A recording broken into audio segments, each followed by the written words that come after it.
Ceceni-inĩ ya borithi ya Kwale thutha wa gĩthagathago gũtuthũka rĩrĩa ũmwe wao aracokire arĩ mũrĩu.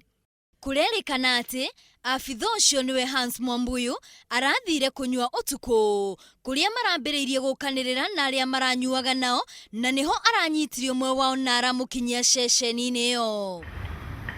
Aruna ake ceceni-inĩ ĩyo nĩ marareganire na itua rĩake rĩa gũikia mũndũ ũcio ngono arĩ mũrĩu, na nĩho arageririe gũtunya ũmwe wao mũcinga. There was only a small problem of an officer who was drunk and I was restrained and put in cells. Otherwise, there's nothing related to any terroristic group or any attempt to harm fellow officers. OCPD wa Msambweni oigĩte atĩ nĩ mambĩrĩirio thuthuria na marĩ na ũhoti wa gwetha kĩhonia hatarĩ na gũkuruhania honge ingĩ cia borithi. That's an internal matter because it's a small problem and we are dealing it internally.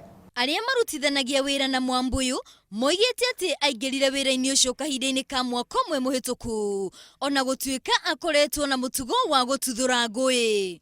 Ngĩribotera Inooro TV, rĩtwa rĩakwa nĩ Wambui wa Wanjikũ.